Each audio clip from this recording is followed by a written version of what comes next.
So as I said, a sales funnel strategy is one holistic step-by-step path for customers to journey through, to go through. It's the one big customer journey from start to finish. And what a sales funnel makes so different when you compare it to a website is a website shows all the different products, all the different offers in one place. And it's very good for existing customers to go to again, like browse their favorite products, browse whatever they need at their specific point in the customer journey. And this has some reason why websites are still used, and websites are good if you want to deliver a trust or if you want to be transparent and show what you have to offer so your customer really knows that you're a legit business. But what the sales funnel strategy makes so powerful is that each step has basically just one call to action. And we do that because we know better what's now important for the customer at the specific point in the customer journey.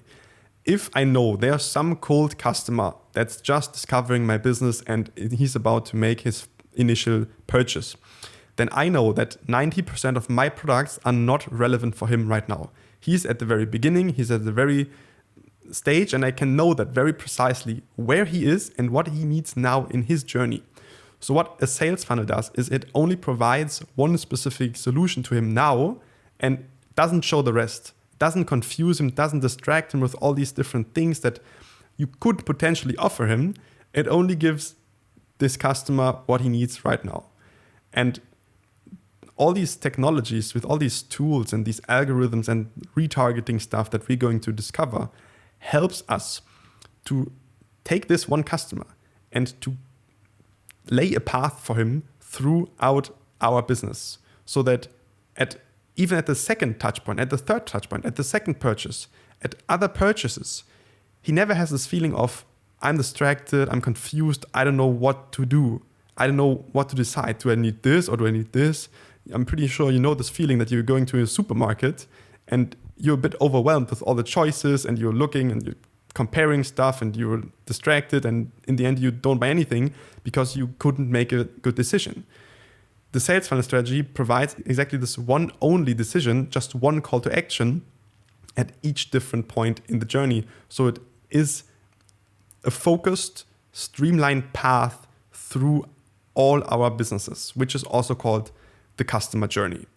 And when we look at these different phases and these different stages that the customer could potentially be in, we can see that there are three big bubbles here, three big areas. And sales funnel strategy is responsible to provide the right strategies and the right funnels and paths for all these areas. The first area is what I would say is one of the most important ones when it comes to building and starting a first business, discovering your market, building a connection to the market, and actually running ads, going out with your sales communication, is the pre-purchase attraction stage. This stage is basically running ads. You run ads on Facebook, on Instagram, on Google Search, on YouTube. You maybe have a YouTube channel and you do a lot of organic stuff. You have TikTok. You maybe have some Snapchat if it's relevant. As I said, you can leverage all these social media tools with organic reach, but also paid reach, paid ads, which is the more scalable, more powerful thing to do. And then through all your outreach, through all this buzz in the audience, you also create word of mouth, and you can think of many other ideas to get some awareness, get your first customers attracted. This is attraction. This is what I would say when you look at the big 6 area framework. For this to be very good and to have like good numbers here, good click costs, good click rates, you would want a really nice product, a really good brand, really good content, and targeted onto the right audience. So the 4 areas in the framework are product, brand, content, and traffic, because this is about attracting the right people. And now imagine you have different channels, different marketing channels, different traffic sources flowing to your website to your landing page to your funnels, then we're in the conversion stage. This conversion stage holds the initial purchase, and we're going to discover why that is a very, very important thing to do. And I mean, I was someone who built and ran a performance marketing agency for well over 6 years. These two first things, pre-purchase and initial purchase, if you master that, the repurchase stuff will just follow. So this is the big connection that you need to get to your market to attract customers and actually close them. You generate traffic and you convert the traffic. And here you have different pages. You have your upper funnel products, you have them on landing pages, you have specific sales pages. You maybe have like something where customers can configure their first purchase, their first product. You obviously have checkout, and all this goes down to generate this first purchase conversion, where you can create your custom audiences. You can build an email list for your existing customers, where you can basically make a distinction between a lot of people that are not customers yet and the few people that have reached this initial purchase stage. They are now your existing customers. Also your website, your whole, like, this all goes hand in hand. This is the traffic part, this is the conversion part, and this needs to be one congruent thing.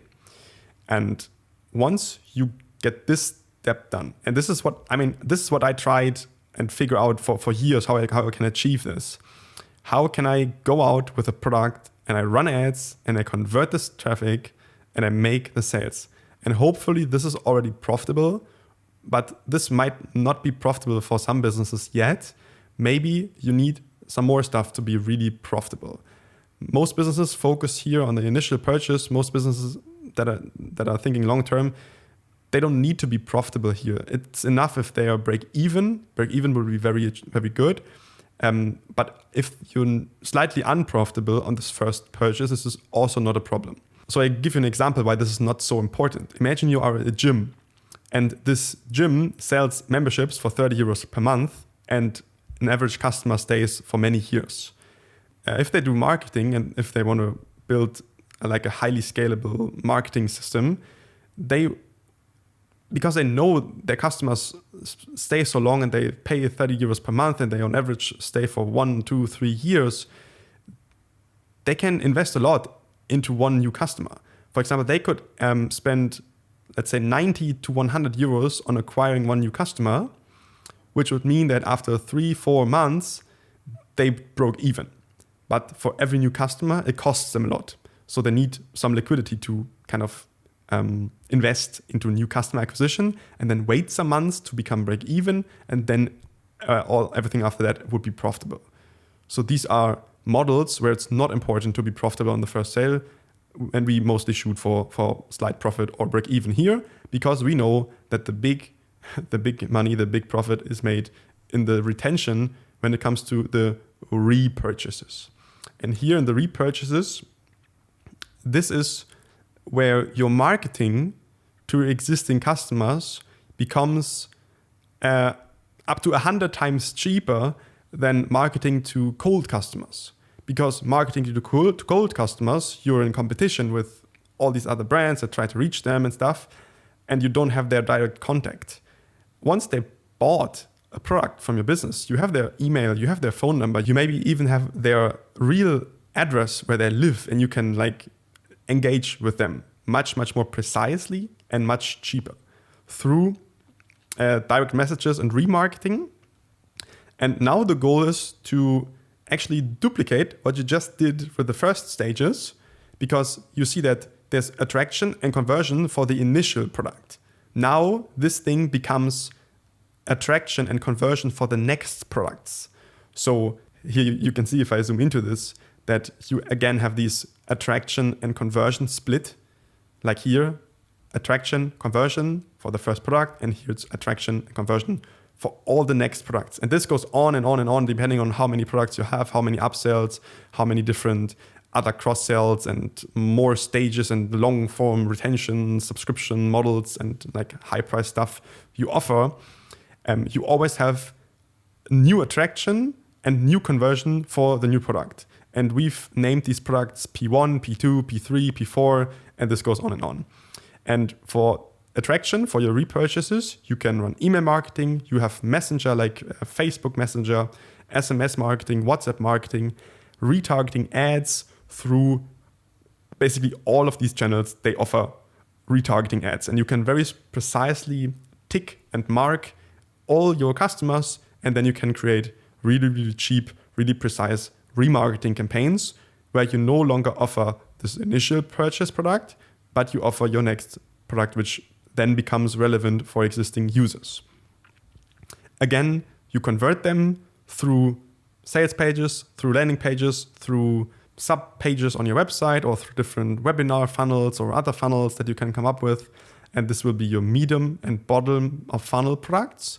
This could be subscription products, but also things like referral programs. This would also count as more things that you want your customer to do, more call to actions, which helps you build your brand, build your audience, achieve like viral word of mouth, a good word of mouth, and a lot of stuff that just helps you grow.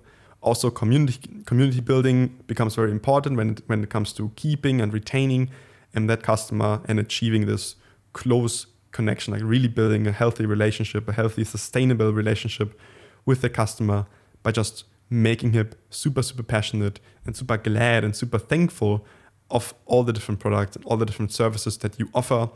And this customer basically is ascending your value ladder, so to say. They buy more and more from you. They become more and more trusted. If you launch a new product now, they don't need to think about all the objections, and they have a fear of buying something that doesn't work because they know the trust, they know your brand. So this is very, very important. And already you can see that the job of a sales funnel strategist is to provide highly, reliable and just proven and good strategies for all these three areas. And this is what we're going to talk about in the next few videos.